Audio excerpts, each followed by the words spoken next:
It was the dawn of a new century. The United States was still a young nation, barely 20 years old, but already full of ambition and dreams. The people had fought for independence, built their first government, and elected new leaders.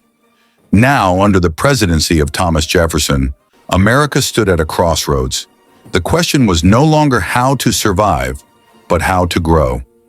In the year 1800, most Americans lived along the Atlantic coast. The land to the west was a vast mystery.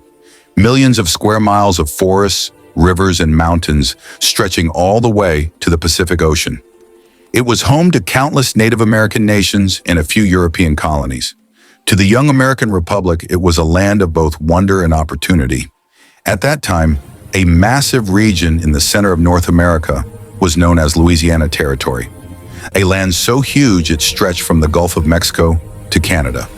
It was controlled by France, ruled by the ambitious leader Napoleon Bonaparte.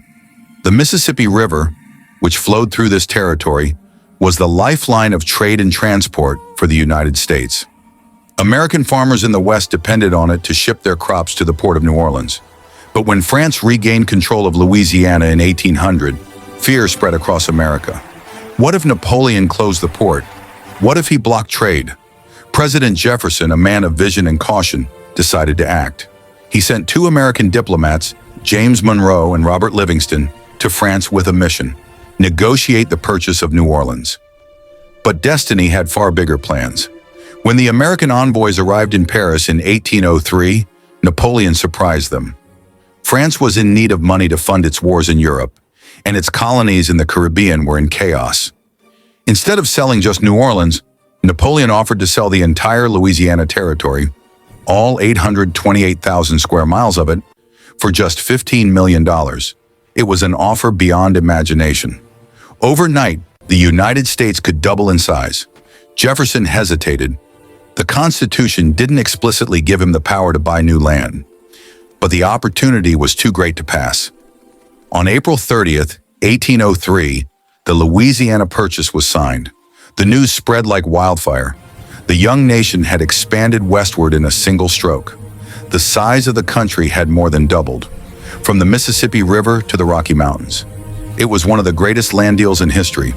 But the new territory was unknown. What was out there?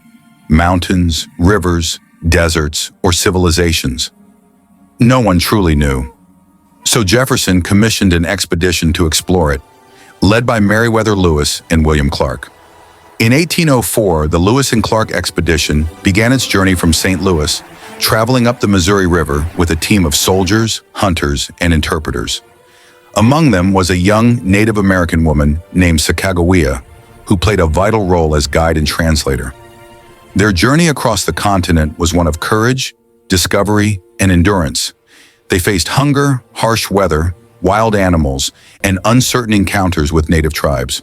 But their maps, journals, and scientific observations opened the door to the West.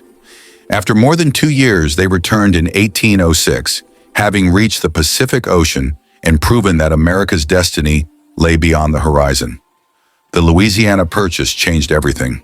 It gave the United States room to grow, new resources to use, and a sense of purpose that came to be known as manifest destiny, the belief that America was meant to expand across the continent. New states began to form: Louisiana, Missouri, Arkansas, and settlers started moving west in search of land and opportunity. But expansion also brought conflict. Native American tribes who had lived on these lands for centuries faced displacement and loss. The seeds of future struggles between settlers and natives, between free and slave states, were quietly being planted. By the 1820s, America was no longer a fragile new nation. It had become a growing power with vast lands, strong leadership, and unstoppable energy. The Louisiana Purchase wasn't just a deal, it was the turning point that shaped the future of the United States. From a small republic on the Atlantic coast, America had become a continental nation, a country driven by ambition, exploration, and dreams of a boundless future.